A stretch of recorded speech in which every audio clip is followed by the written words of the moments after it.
get to hug you now. How you doing? Good seeing you. You're looking good, buddy. Oh, yeah. How's your feet? You don't really have all the feet issues. How's that feet? Looks like you're doing well. So it's all healed? Yeah, I just look at it right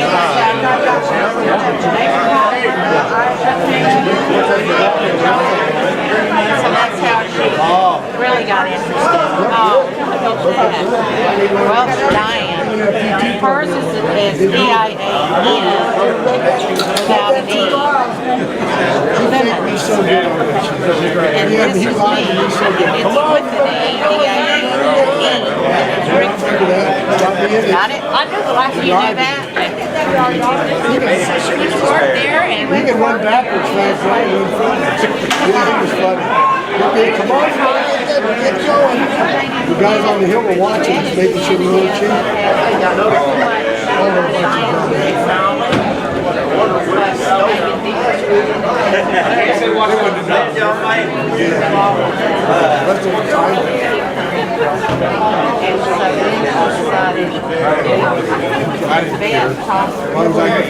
I just found out from I always thought these guys could fly.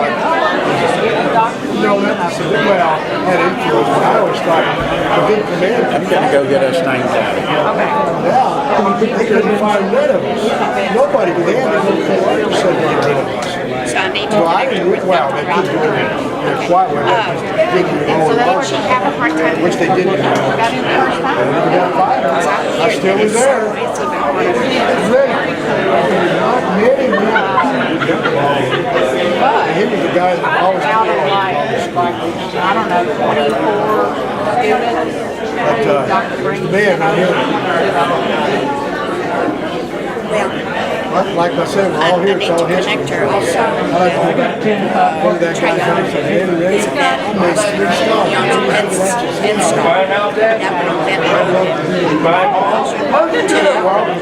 It's Bo's best friend. He comes to my house all the time. That's where I was born. That's her dad.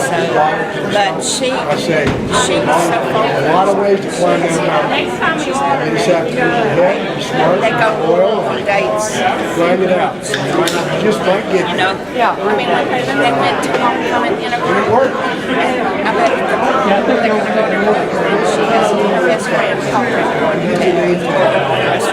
yeah. But anyway, what I know, she went and visited, and they have a good Northwestern has a med tech program. See.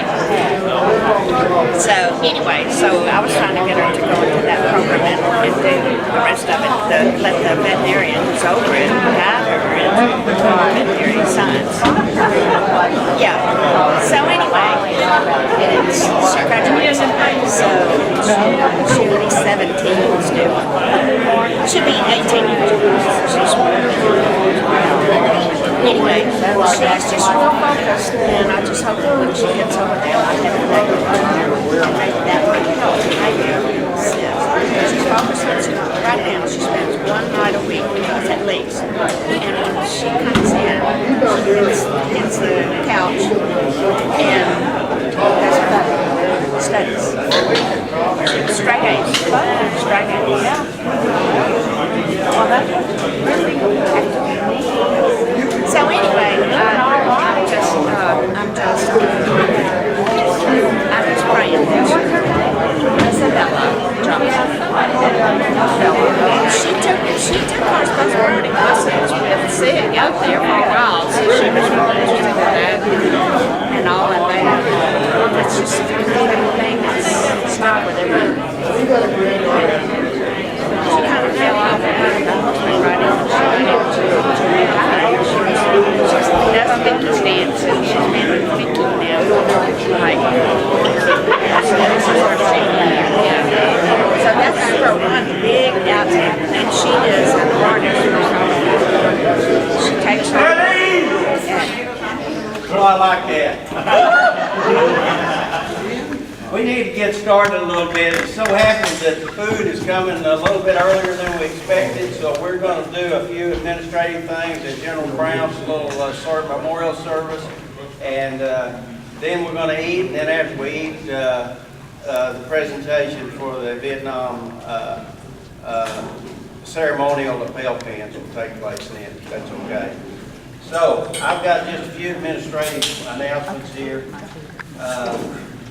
First of all, that's free stuff down there, donated by family support. So, when we're done, there's some bags back there. Make sure it's all gone before we leave. Beth has a few shirts, caps of the new polyester, really nice and left. We did them by order, but we ordered about a dozen extras, so there's a few in various sizes. If you see her, and caps, we also have the new caps, and that's shirts are $32. That time to make it, and the caps are $18.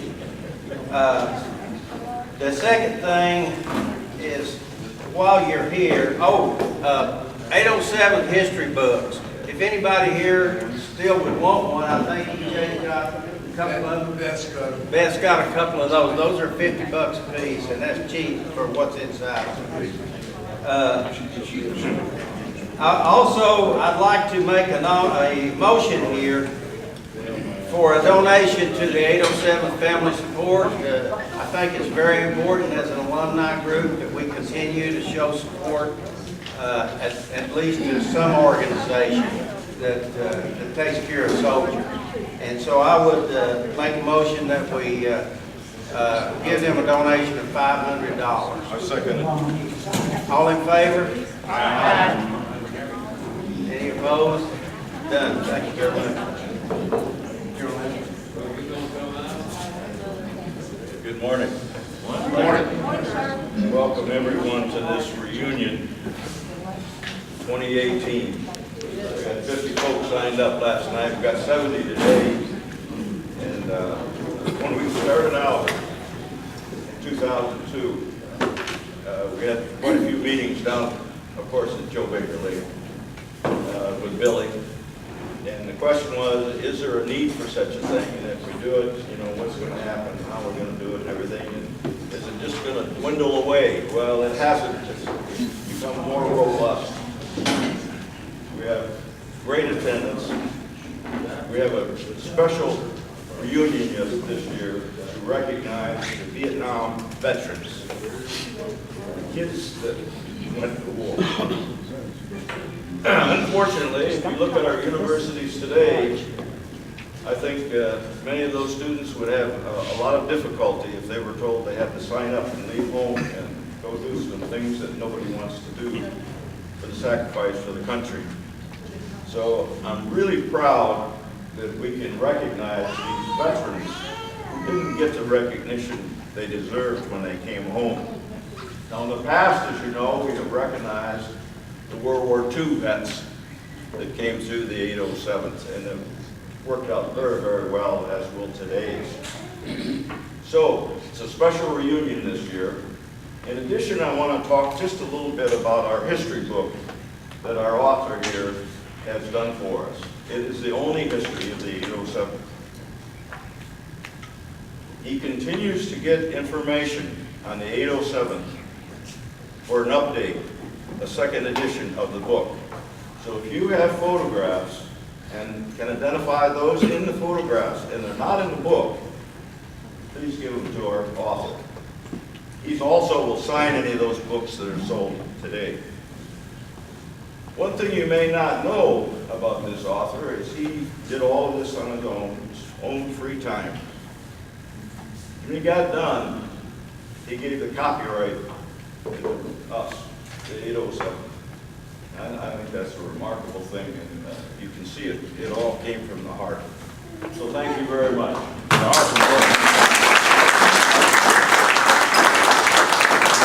have a photographer here with us to record this meeting that we're going to have and the presentations.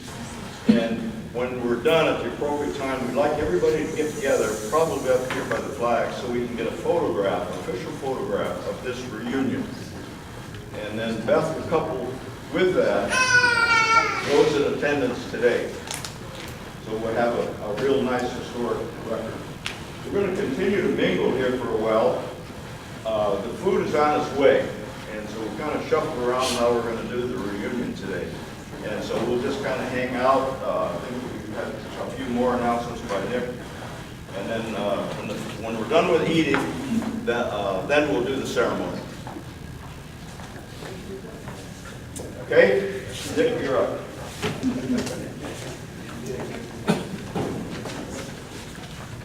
Good morning. I'm not sure there's a job description for what I'm up here doing. I was told I was going to be chief of staff of the Alumni Association, which means you got to try to keep Joe Baker and General Lennon kind of on track. Since I've been here, the agenda has changed 4 times. But we're going to get through it no matter what.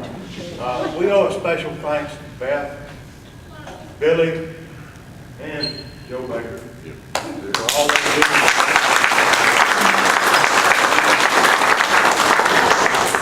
Keep this going, and I think it was extremely smart. I don't know who this S3 was on the weather forecast and having this indoors instead of outside. That's bad. Well, Beth, that's just another hand there.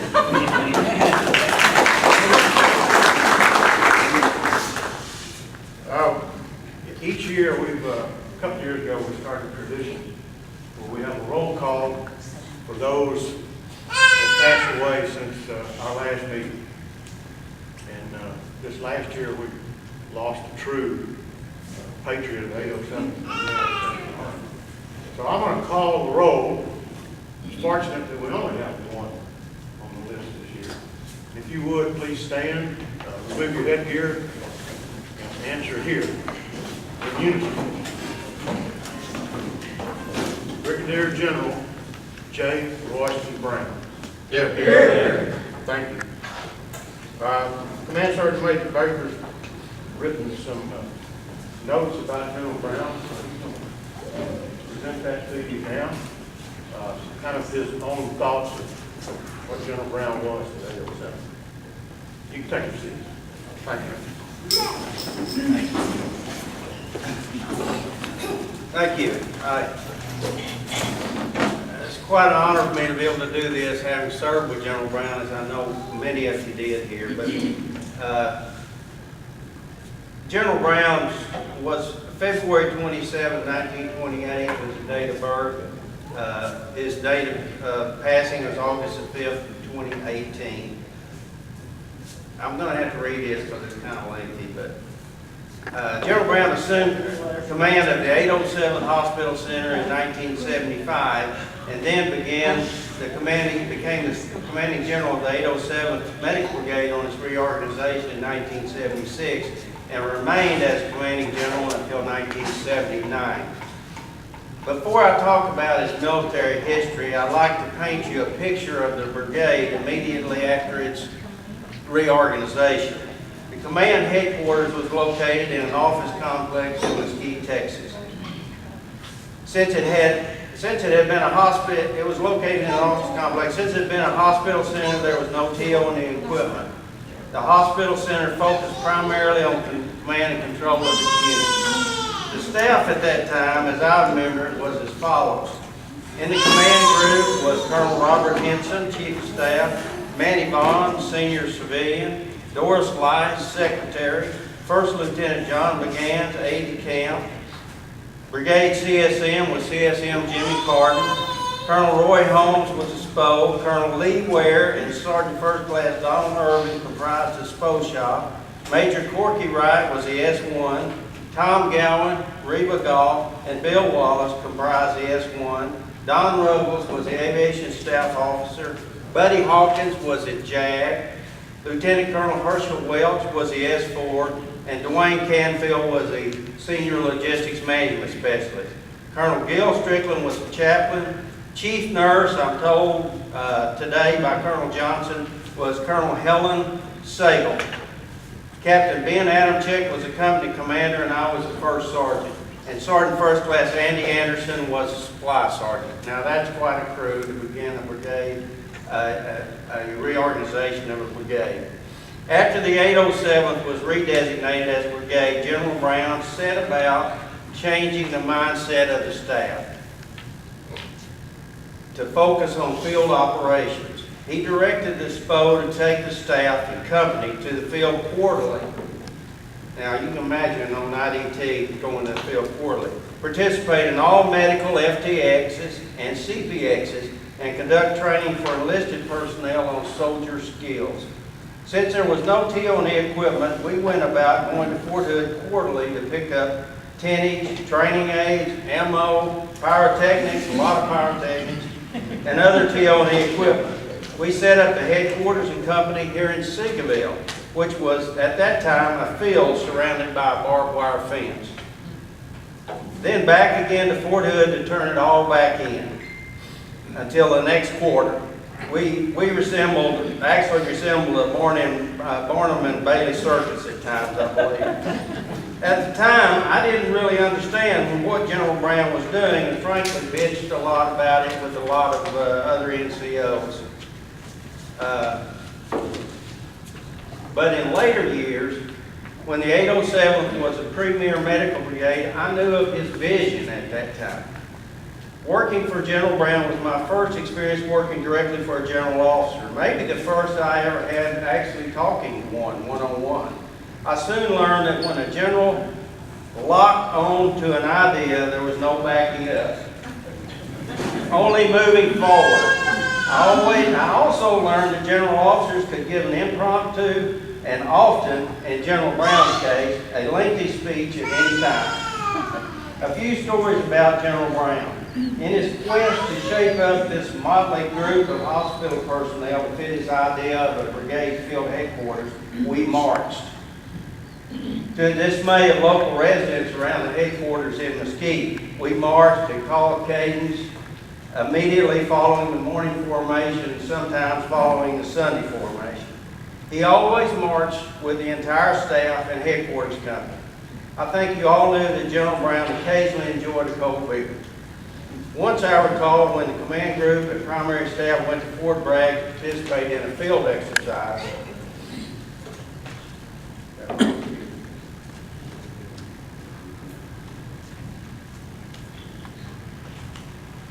Once when we went to Fort Bragg to participate in a field exercise with an active component combat support hospital, we were basically in their way and had no mission. If you can imagine a general and his staff providing C2 to one combat support hospital, that's about what the issue was there.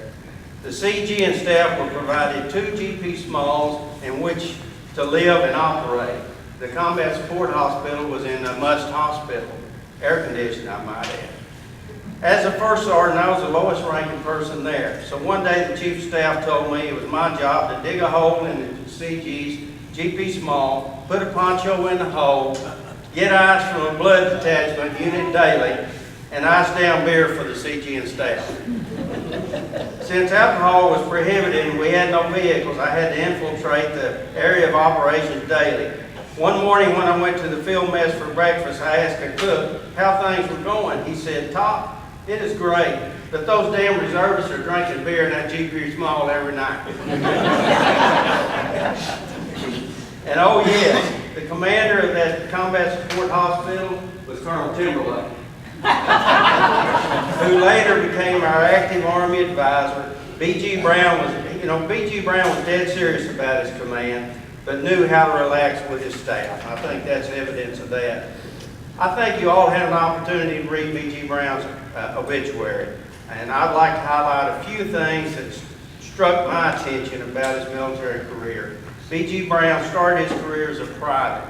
He worked his way through the enlisted ranks to become a general officer. That's probably why he could relate so well to enlisted personnel.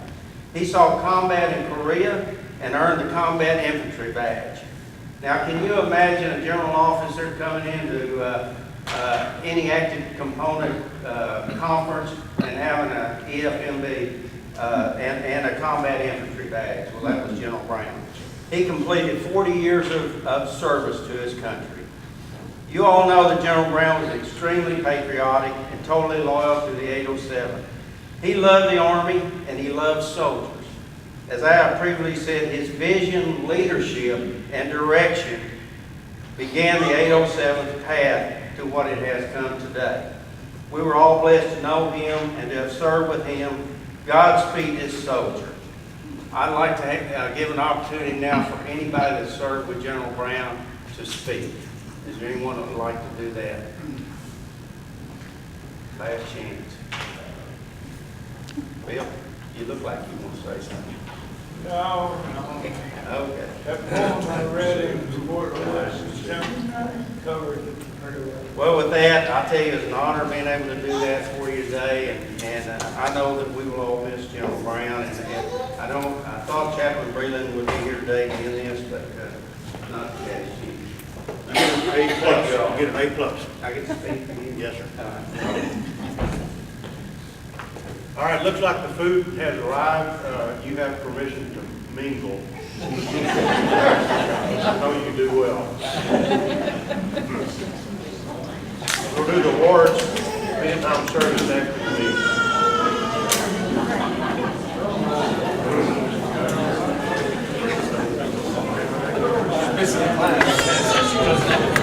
After everybody's done.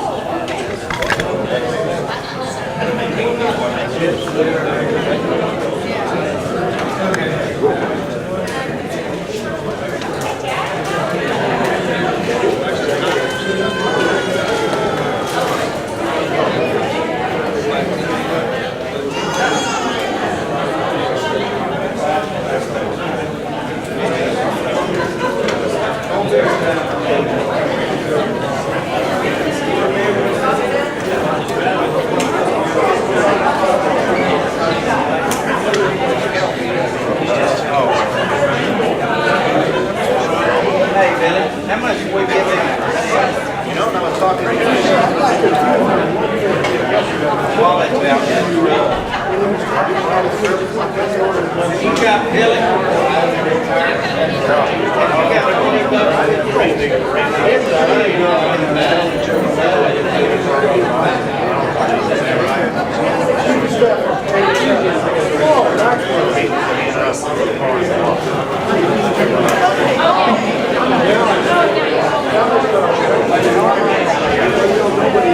I want to talk to you about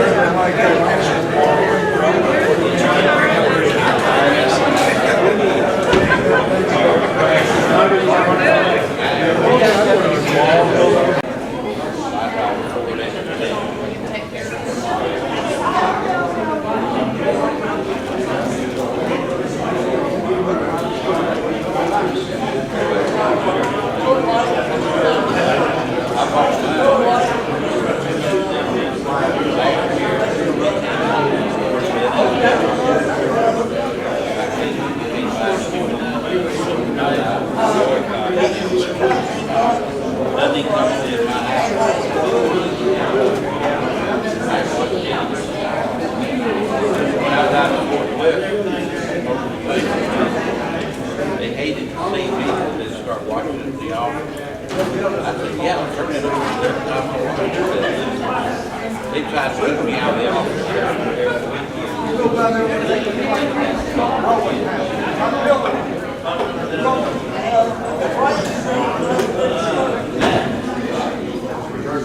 Guess that's good business.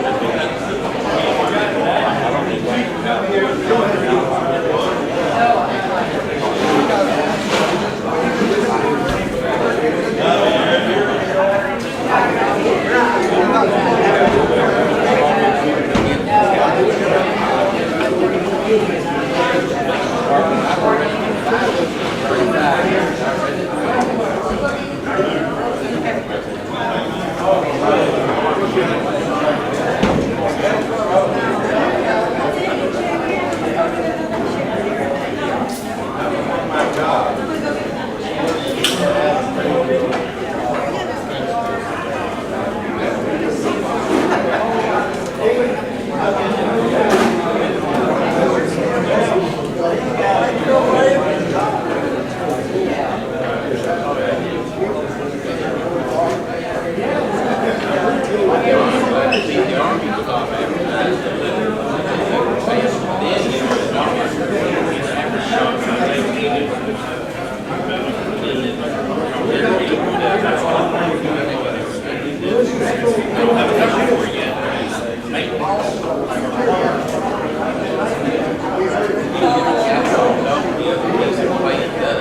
I got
concrete in my back.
Yeah, I took mine out.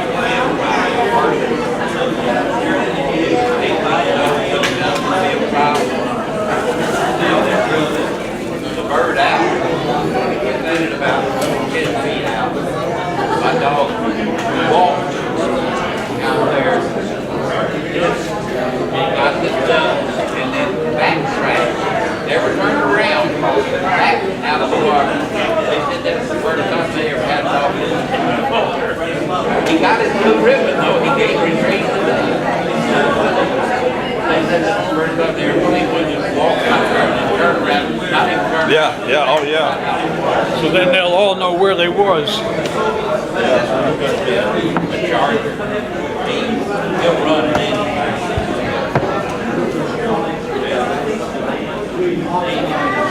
Square. I mean, square head.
Little I was with back to what you tried to say.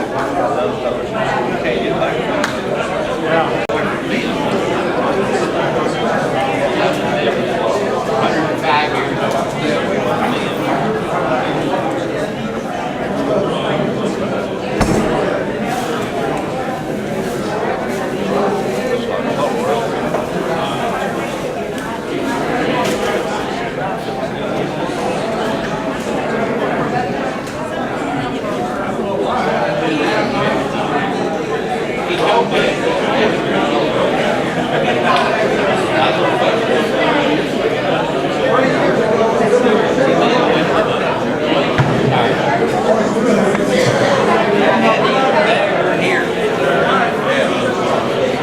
Started at 10 and this one started at 11. But it's done a quick jump on these days. It's outdoors. You don't cover the pavilion at all there. I imagine it's getting wet. It's a bad time of year. You don't have an office.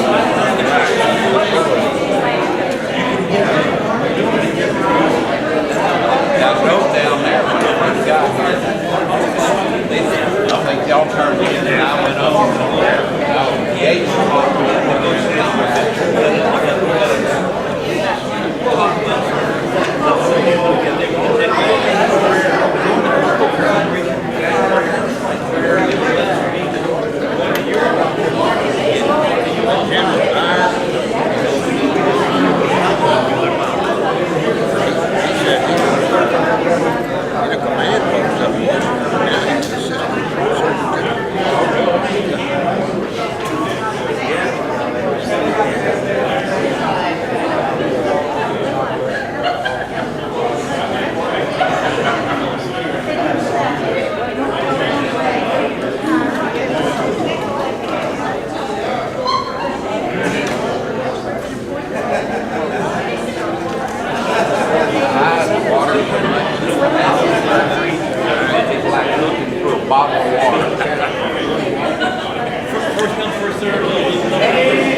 We were remiss in not doing a pledge of allegiance this morning, so if everybody will get up off their fat butts.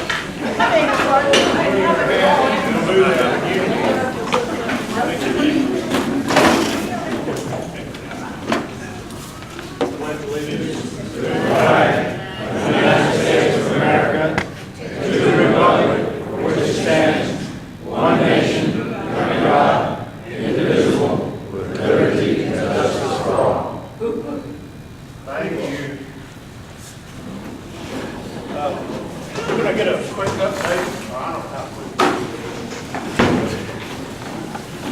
General Dyer's going to give us kind of an update of what the status of the current 807 is and what the future might look like.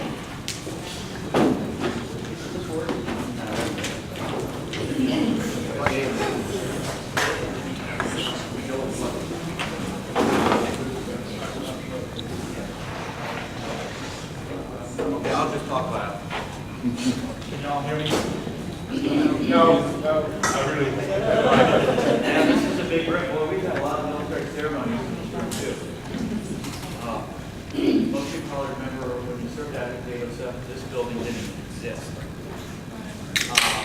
Well, the 807th, a lot of dynamic things have happened over the last year or two. In fact, I've been here last year, 2 years. So I finished command of the 807th in July 15. The new commander is Major General Michael Gwynn. He has the distinct honor of being the first medical service corps officer to command the 807th.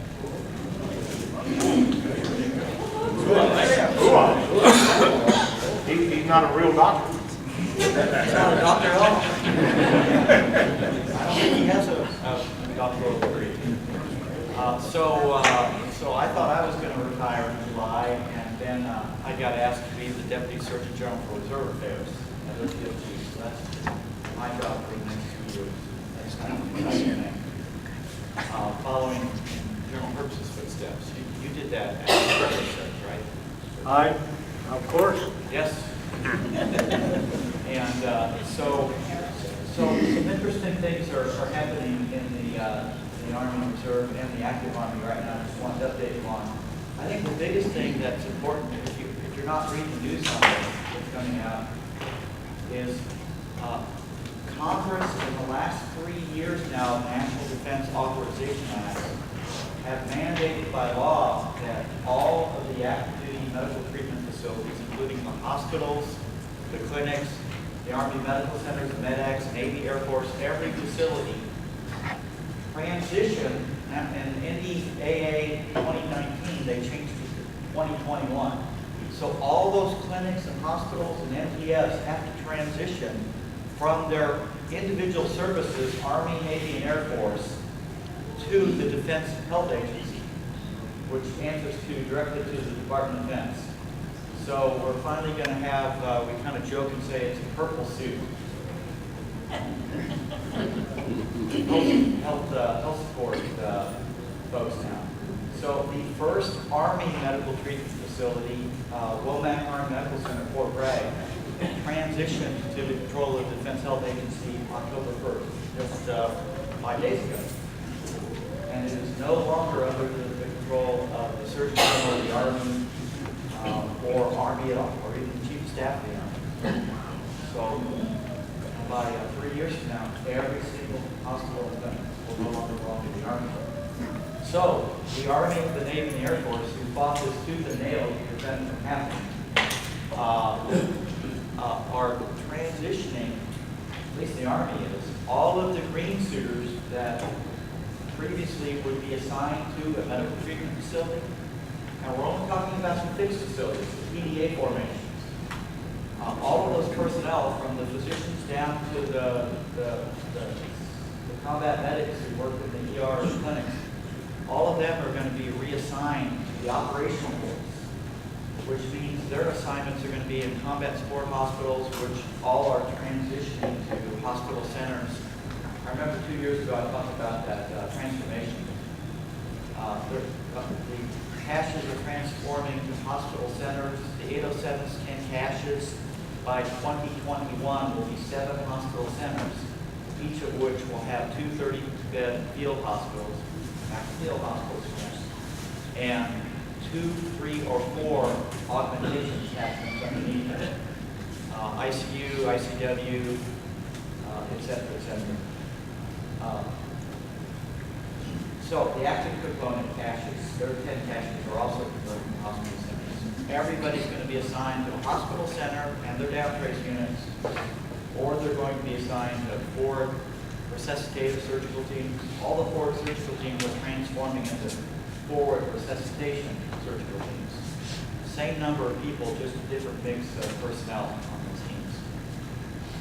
And then some of them may have duty at the fixed medical treatment facilities. They might, for example, up at Fort Hood, for example, is the 21st Cash underneath the 1st Medical Brigade. So all those soldiers who work at Darnell Army Medical Center will be assigned underneath the 1st Medical Brigade, all of their down trace units, and then they will have duty at Darnell Army Medical Center for the various EMCs and dental clinics and so forth at Fort Hood. But Darnell will eventually, by 2021, belong to the Defense Health Agency. The Defense Health Agency is currently commanded by Vice Admiral. It's not a command, it's a director. He's the director. Vice Admiral Raquel Bonin, who should be rotating out. She got extended for a 4th year, so she should be rotating out sometime after the 1st of the year. And the next director of the Defense Health Agency is supposed to rotate to the Army. Now, there is some talk around the Beltway right now of making the Defense Health Agency an actual command, and making the command of the Defense Health Agency a 4-star command, which would mean that we have, the first time in history of the Army, a 4-star medical officer. That's only talk right now, but it is interesting to hear the people who are talking about that. So what happens to the reserve component forces then? If the active Army no longer has control of its medical treatment facilities, and as you know, the 807s used to have a lot of USA agents in it. Remember the 5501st, the 2291st, the 4005th, the 4010th in New Orleans. Some of you are into some of those units, right? I was in several of them. Those all converted about 3 years ago from USAHs to MBBs, medical backfill battalions. And all of them have a numerical number in the 7,000s. So they're all like almost consecutive board. The first time there was any logic in the numbering of medical units. If we don't own medical treatment facilities in the Army, why would we need medical backfill battalions to backfill those units? Because it will no longer be the Army's mission to backfill the active hospitals. Y'all remember when the 4005th backfilled Darnell, was that still the storm? Was anybody in the 4005th? Remember it was split base between Houston and Lubbock back when it was in the 807? We won't have that mission anymore. So the latest we've heard from Forces Command is that all of those medical backfill battalions will probably be deactivated. And that means if we don't have any medical backfill battalions, do we need a 2-star AR Medcom headquarters in Nellis Park to actually be command and control over units that no longer exist? Because at that point, our only PDA units, our only PDA units would be our TMC units, our installation, mobilization support units, our INSUs, and our blood bank units. We got any other PDA units besides that? Can you think of? And that's actually a small fraction of the PDA units that are under AR Medcom. So the latest we've heard is that AR Medcom may be deactivated and go away. So we'll lose about 28, 29% of the Army Reserve Medical Force if AR Medcom goes away.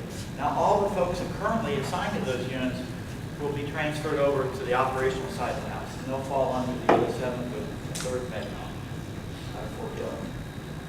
So they won't lose their jobs, because we're quite a bit understreamed, especially in physicians in those other units. All of our hospitals, we're probably sitting at 40% strength for medical corps officers right now. We're going critically short. We're down to like almost single digits in general surgeons right now and orthopedic surgeons. Critically low if we've ever been. The same thing is happening on the active side of the house. Right now in the active Army, there are only 806 general surgeons in the entire Army. Believe that? Everybody is getting out in mass. And that's my number one problem that I'm working on in my new job, is how to recruit and retain positions in the Army, both active and reserve right now, because we're losing everybody. When the economy's good, people don't want to stay in the military. But the thing that's hurting the physicians is their operation tempo. They've all had multiple deployments. We've got one orthopedic surgeon who's fixing to retire, who I think has more deployments than Randy Gray. 7 or 8, is Randy? So, 7, yeah. Colonel Phillips has, how many deployments? 11 or 12. Yeah, 11 or 12 deployments. And he's 63, so he's staying past his retirement age. He's fixing to retire. I think the other is not. By the way, does everybody know Colonel Promotable Bob Suter? Okay, Bob is, any day now, is going to be the baby brigadier general in the Army Reserve.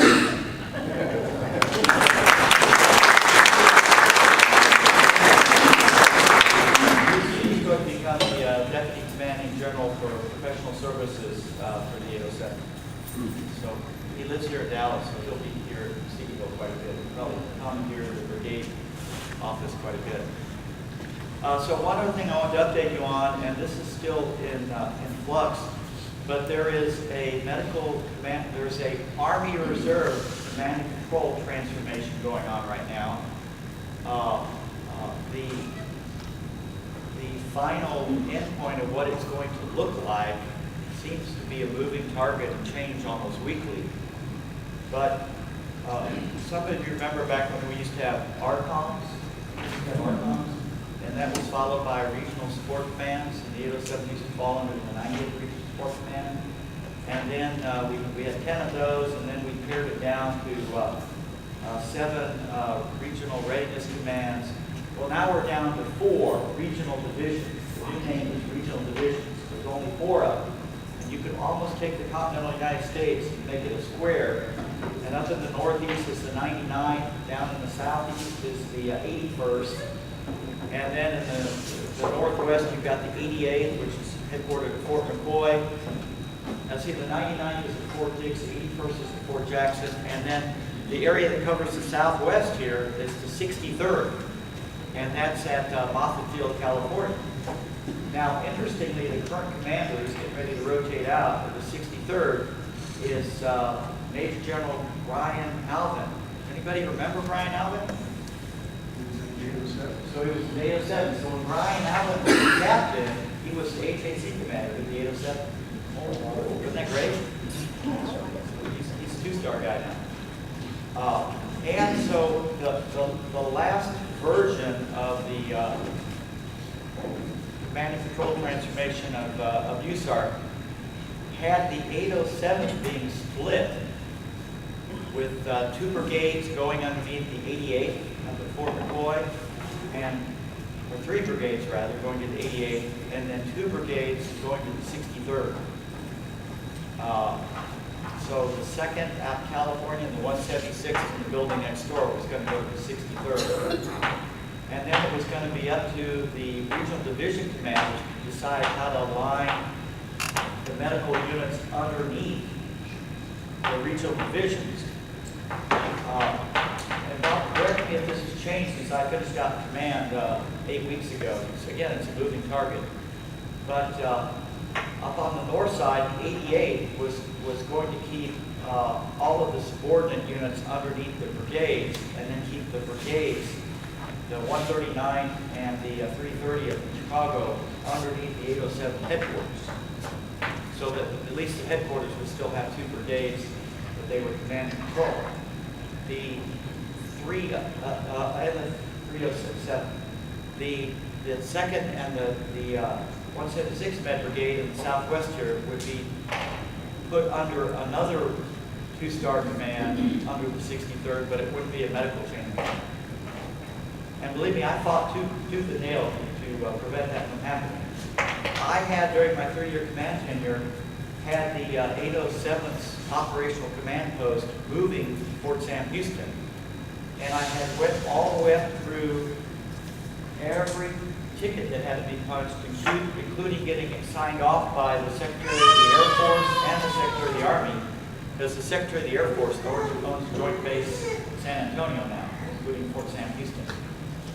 And then the final decision was going to be made a week before my command tenure ended, and that meeting got postponed 2 weeks. So I was no longer the commander, didn't go to the meeting, and it got disapproved. So we would have had part of the 807 back here in Texas. Not because the flag needed to be in Texas. That had nothing to do with the flag coming back to Texas. It's that the 807's regionally aligned with Southcom and Army South, and we wanted to move our operational command post to be co-located with Army South headquarters in Fort Sam, because we're running all their medical operations from them. And it would have been easier to do it if we were co-located with the Army South staff. So a lot of things are happening. I don't know what it's going to look like next October 1st when the final transformation is supposed to take effect. I'm fighting tooth and nail with the Surgeon General's office to not have any of this. I have proposed to replace MedCom. Oh, by the way, active duty Army MedCom is being deactivated also. So Congress has deemed that since DHA is taking over all of the medical treatment facilities, the Army no longer needs MedCom headquarters. And back when a lot of you were wearing the uniform, it was called Health Services Command, remember? Fort Sam. So, again, the current Surgeon General fought really hard to get MedCom from being deactivated and tried to get MedCom to be changed to a Medical Readiness Command. And the Chief of Staff of the Army shot that one down too. So what's going to happen to all of MedCom's regional health commands? They've got Regional Health Command Europe, Regional Health Command Pacific, Regional Health Command Atlantic, and Regional Health Command West. They're down to 4 now. Those are going to become 06 or 07 directorates under the combatant commands. Okay, they're not even going to be part of OTSG or Medical Training Command anymore. Sir, how is all this going to affect in time of war? Say war was declared today for some reason, or a big operation we had to go to. Yeah, that's a very good question. So let me give you a little more background on the new conversions, and then I'll come back to that because I think it'll put this in perspective. So underneath MedCom, you have the ABED Center School, right? That does all the enlisted officer training, medical force development planning, putting out all the medical documents, policies, regulations, training manuals, etc. They are going to be realigned under trade officer. Okay? Then you have the Army Medical Research and Materials Command, or DECA, 2-star command. They are going to be realigned underneath AMC, Army Materials Command, which is currently a 4-star command. General Perno is currently the commander of that, but that may be actually reduced to a 3-star command. So AMC is probably going to be a 1-star command under a 3 or 4-star command. Okay, now there's a lot of dotted lines to this because when DHA takes over all the active duty MTS, the Defense Logistics Agency is going to be taking over the medical logistics for the entire military, for the TDA, the fixed facilities. So we still have to be able to man our operational medical units, right? And to staff them and to have medical logistics. So all of the operational the TO&E medical units will still belong to Forces Command Headquarters. So there's no reductions in what we will have to go to war. The wartime mission will be how is DHA going to backfill and continue to run all of these fixed treatment facilities for not only the dependent and retiree beneficiaries, but the influx of potential combat casualties, being back to all those facilities. How are they going to run that when all of their green and blue and white suiters are all going out with their operational units to whom they're assigned to, and all of a sudden there's no surgeons, there's no military surgeons in Vamsey or Madigan or Walter Reed, and how are they going to backfill those units during times of military conflict? Where are they going to get the civilian contract providers or retired recalls? Well, right now, when you ask the folks in the Department of Defense, the answer is going to be, well, if there's a full deployment of the military, we'll just draft them all. Retired recall. You probably saw the news about 3 months ago. The Air Force was going to recall 1,500 pilots out of retirement. They're so short of pilots. It's not just doctors and nurses and medics who are short right now. You know, the Air Force is short of pilots. And so it's a real difficult problem. I'm glad I'm not at the higher level where I have to be the strategic thinker for those things, because I'd be pulling my hair out. Bad enough I pull it out of this side. I'm pulling it out of this side. But yeah, as far as being able to support the combatants, no change. But oh yeah, the 807. So they still see the value in having a theater medical command headquarters. In fact, one of the courses of action, I just know the number still in my head, it was COA 7, what was going to happen in MedCom, was that MedCom would be converted to an MCDS also. And they're talking about making the 30th Medical Brigade in Germany, which was an MCDS for a while, making it a active duty MCDS. And then we have the 18th MedCom still out in Hawaii, which is a 2-star wartime theater medical command also. But in peacetime, it's an 06 command, but it's got on the MTO, there's a 2-star commander and a 1-star deputy commander for wartime. Now, the 807 has the provost position for the 1-star deputy commander for the 18th MedCom. It's currently required but not authorized, what means it's a vacant position that's not going to be filled right now. That's actually the position I was in 8 years ago when I got promoted to Brigadier General. I was in that position.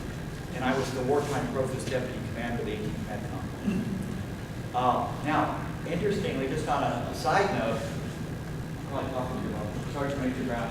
No, sir, don't Hit the gong. go on. See, we like this because we're all doing time checks. Yeah. Colonel Promotable Suter is taking over for Brigadier General Tracy Smith, a medical service officer who's been the deputy commander for professional services.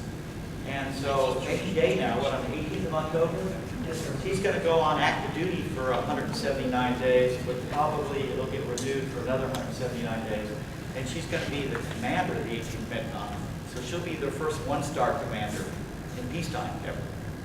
So she's going to be, I think, 807 alumni. She's going to go on active duty for probably a year. Well, I saw her orders. Her first order is only 179 days. And so that's how we're going to man the wartime. The problem is going to be for all those WIAs who get evacuated back to Covenants, or any of them even going to be taken care of by military personnel. Maybe all civilian contract temps, or who knows. Another problem I pointed out in the last meeting I was at with the Surgeon General was, well, if the Defense Health Agency creates a lot of civilian jobs inside the MedSec, MedAcs, who do you think is going to apply for a lot of those jobs on the provider side of the house? They have the same problem I'm alluding to occurs at the VA. Is retired military people, the doctors and the nurses, are people who are retired who still want to work in military healthcare facilities. Or the reservists, or the National Guardsmen.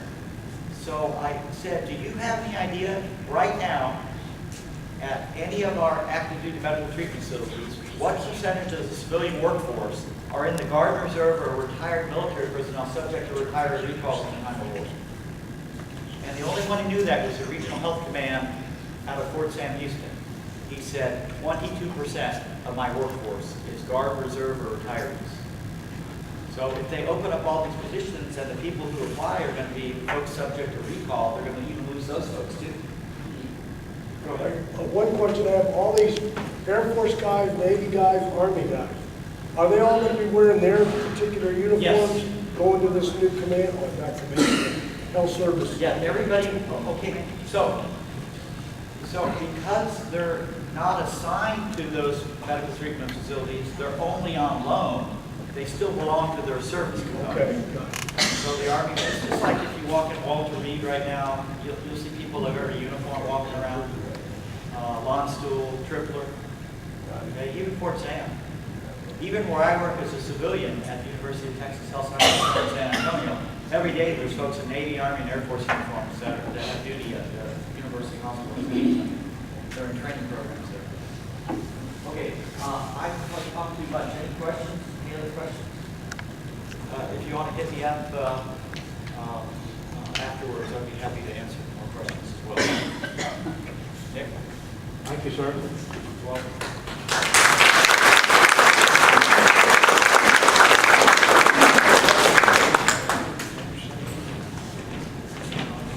I think it's a tribute to everybody in this room, your prior professionalism, your prior experience.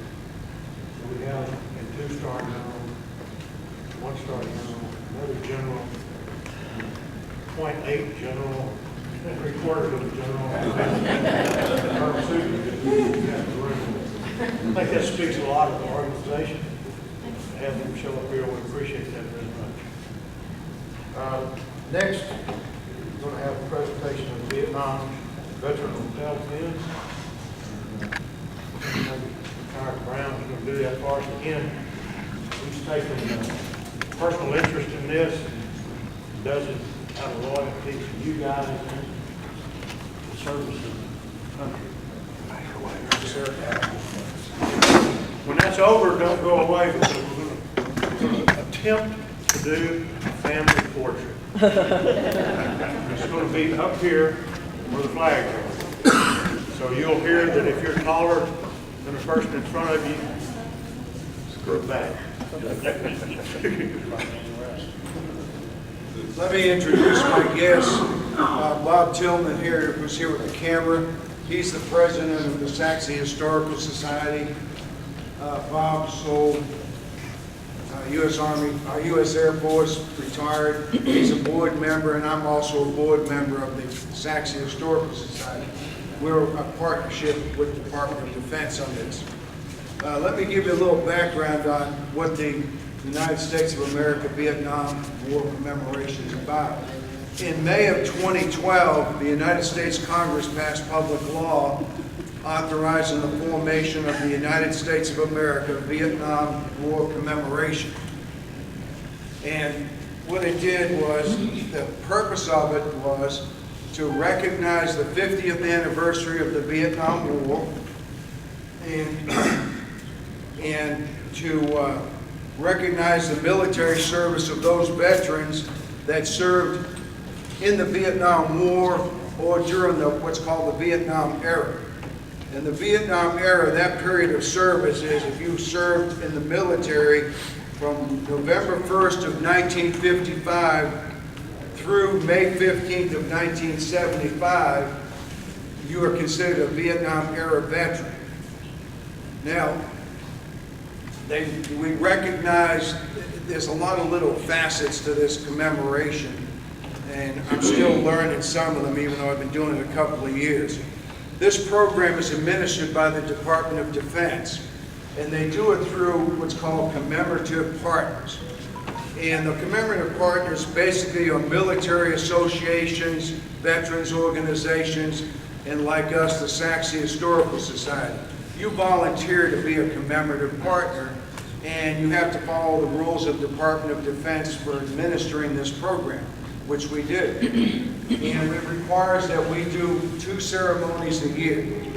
Now, we can keep up with that. There's a little bit to it, but we keep up with it. The goals of this commemoration are to thank and honor the Vietnam War veteran and all the other veterans that served during that period of time. And it's left up to the commemorative partner how we do this. We chose that we give you a certificate, we give you a very personalized certificate, plus the Vietnam pin, plus some other stuff that's given to us. You have a proclamation from the President of the United States. We give you all that stuff. It also includes the family members of Vietnam veterans. Only Vietnam veterans. They're family members of the veteran that's deceased, the war veteran that's deceased, and any missing in action, the family of any missing in action Vietnam veteran who is on the wall. The name must be on the wall, and they verify that, okay? Because their certificates come directly from Washington, D.C. Like I said, that is to thank all the military veterans that served during that period of time, and they have to be living. If they're deceased, the family don't get anything. All right. Dates again.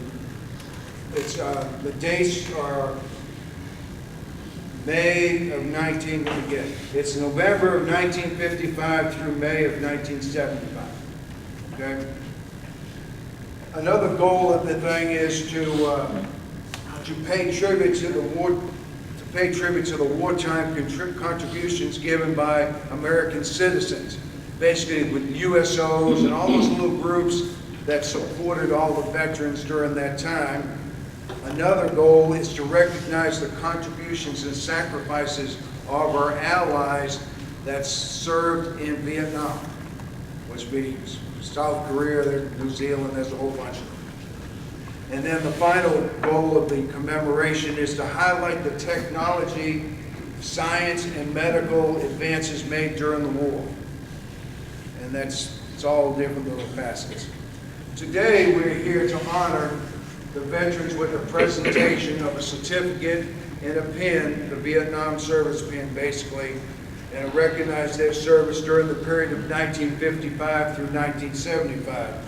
So therefore, the United States of America Vietnam War Commemoration, in partnership with the Saxe Historical Society of Saxe, Texas, recognizes the service, the valor, and the sacrifices of the following military veterans. When I call your name, please come up to the front here. This is the flag of the commemoration. It's issued by the Department of Defense. And we will take your picture of us giving you a certificate. I will read your certificate and what information I've been given. And it's going to be during that period of service that you gave me, okay? So, first one is Joe Baker. Where you at, Joe Baker?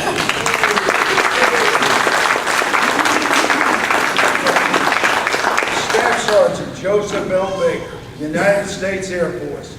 His service was October 5th, 1961 to March 31st, 1970. We thank you for your service. Thank you, Dean.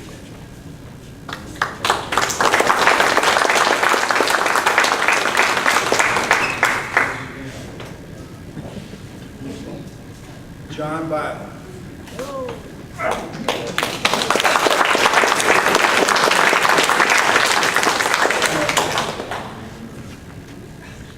Airman First Class, John R. Byron, United States Air Force Dental Assistance, Foster Air Force Base, Victoria, Texas, November 1954 to November 1962. We thank you for your service.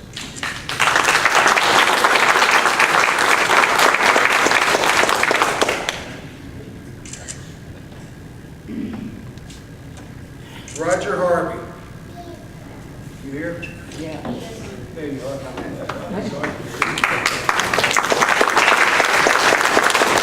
Captain Roger B. Harvey, United States Army Veterinary Corps. Officer in charge, Veterinary Food Inspection Branch at Fort Snelling, Minnesota, Fort Wainwright, Alaska, Fort Sam Houston, Texas. August of 1969 to June 1973. Thank you for your service.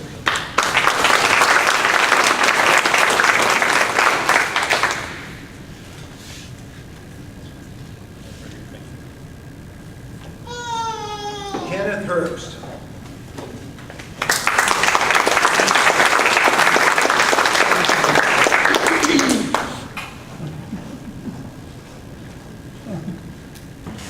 Major Kenneth D. Herbst. That was a long time. That was a long time. United States Army Medical Corps. Letterman Army Medical Center, the Presidio of San Francisco, California. July 1st, 1972, October 6, 1977. Thank you for your service.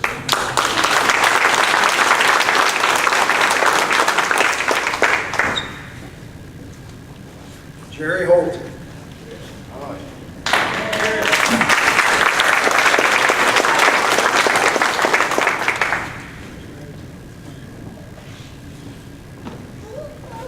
Staff Sergeant Jerry Holton, United States Army Tank Commander. Company C-112th Armor of the 49th Armored Division, 1968 to 1973. Thank you for your service.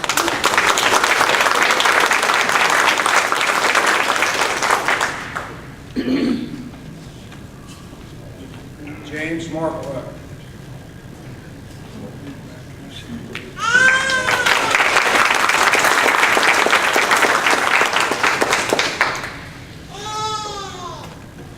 Captain James C. Markhorn, United States Army Medical Service Corps, Chief, Social Work Services, Fort Polk, Louisiana, July 11, 1970 to August 10, 1973. Thank you.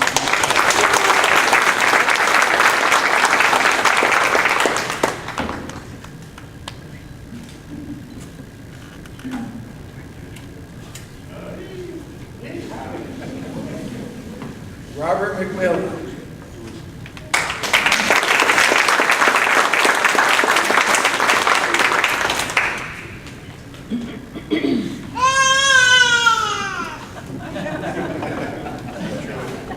Specialist 5, Robert McMillan, United States Army, 94th General Hospital, Mesquite, Texas, May 1971 to May 1975.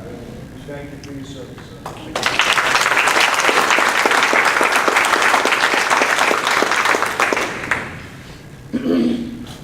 Jack Peoples. I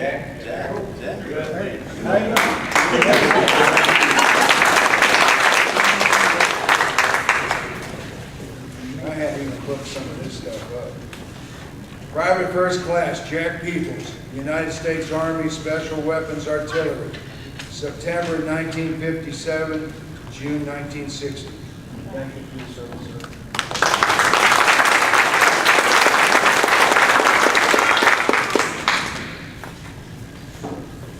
Gerald Shreve.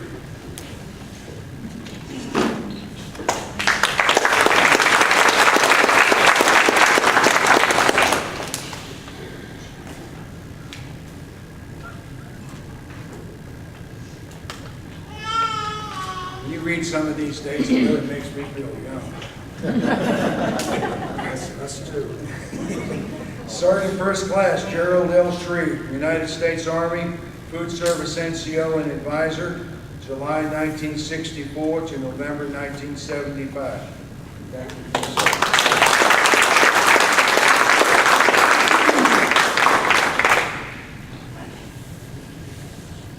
Harold Solomon.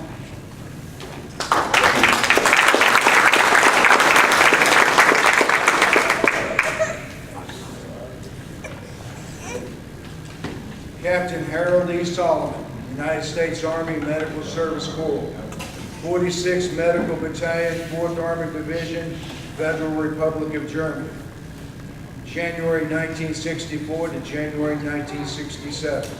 Thank you,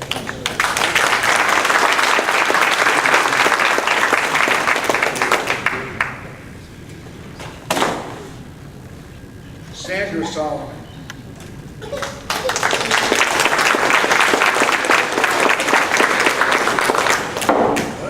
Since all these Air Force, you all hear all these Air Force people, now they came over to the good side.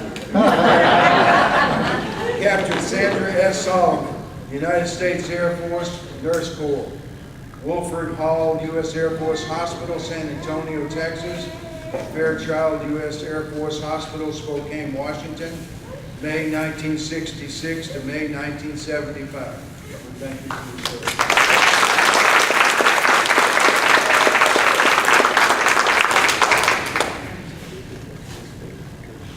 That's all I have right now. Now, there's several of y'all we didn't get any information. But okay, I just you want to talk before I just give us some more instructions?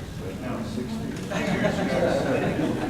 Several of y'all, I don't have any information, and I know Joe Baker and Beth put this out. If you're a veteran during that time, we'd surely like to honor your service. It don't cost you anything. All you have to do is just give us the information, and we will surely give you what's due. Now, we got like Marla Anderson's here. You know, Andy was her husband, and I served with Andy for several years.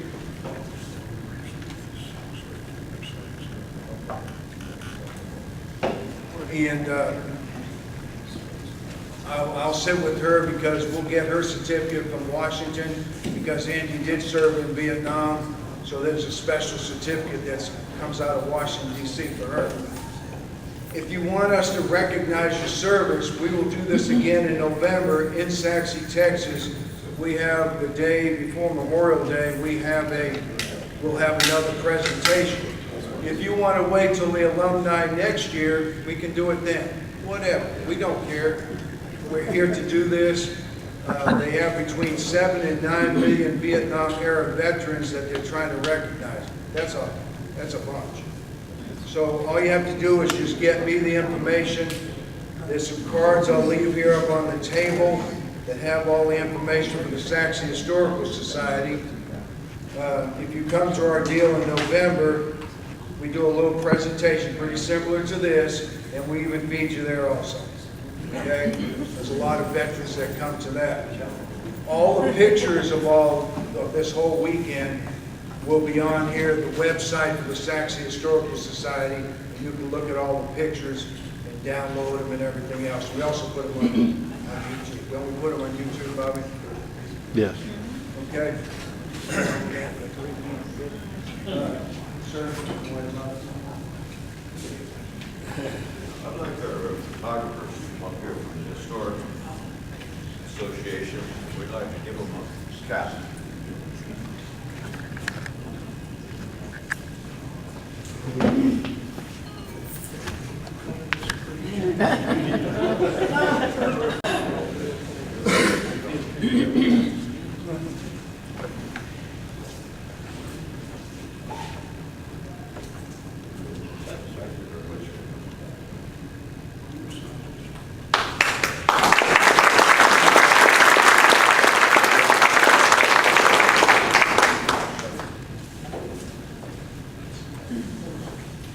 We'll be collecting the dues by the end of the program. All right, now for the fun part, the family portrait. Joe, lock the doors. You'd probably be wise just to take your name tags off. There won't be any value in this picture. It'll all be retina and facial recognition. Let's just start moving up here. Mark, Andy, Bruce.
Squeeze a little more.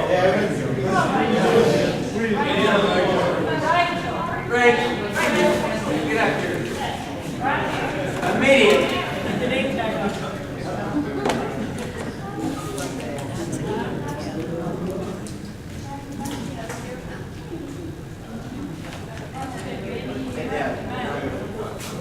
Somebody's not smiling.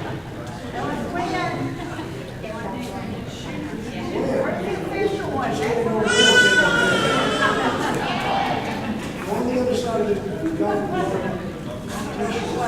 Thank God there's nobody trying to take the slide.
Official business is done. God bless you. God save you going home. Thank you very much.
the flag.